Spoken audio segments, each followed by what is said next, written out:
Dans la région reculée du Cap-Nord en Afrique du Sud, une tour solaire scintillante alimentée par plus de 40 000 miroirs s'élève du sol désertique. Elle n'est pas seulement impressionnante, elle accomplit aussi quelque chose que peu de centrales électriques sur le continent sont capables de faire. Au total, il y aura plus de 42 000 miroirs.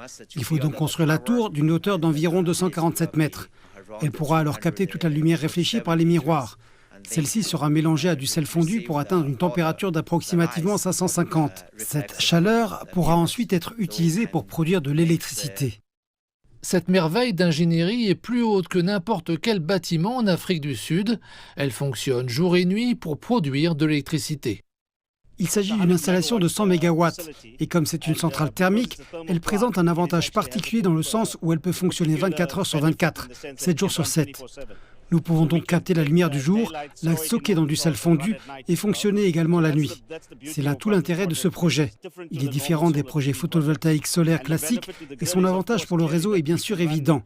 Nous pouvons fonctionner 24 heures sur 24, 7 jours sur 7. Pendant les pics de consommation, nous pouvons produire autant que possible et cette énergie est entièrement renouvelable. Redstone CSP a finalement été raccordé au réseau en mai de cette année après 4 ans de travaux. 480 gigawatts d'énergie propre seront pompés chaque année depuis ce site vers le réseau électrique national, soit suffisamment pour alimenter 200 000 foyers.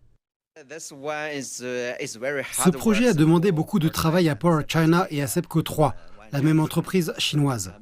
En effet, il s'agit du premier projet de SEPCO 2 en Afrique du Sud.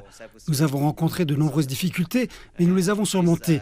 Puis nous avons collaboré avec la communauté locale et la population sud-africaine. Nous avons fait appel à de nombreux ingénieurs locaux et nous avons finalement réussi. Il n'existe que 2 tours de ce type en Afrique subsaharienne. Le Maroc bénéficie d'un projet beaucoup plus vaste qui s'inscrit dans le cadre de l'initiative chinoise de la route de la soie visant à moderniser les infrastructures et les systèmes énergétiques continentaux.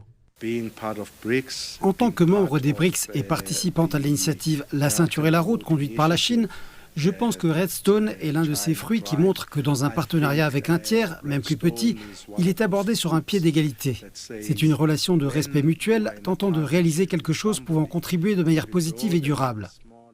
Redstone est l'un des plus grands investissements dans les énergies propres en Afrique du Sud, mais le travail ne s'arrête pas là.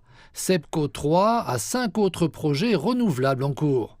Bien qu'ils ne soient pas aussi importants que Redstone, ils permettront d'accélérer la transition du pays vers les énergies propres et de stabiliser le réseau électrique, un réseau ayant été confronté à des pénuries pendant près de 15 ans.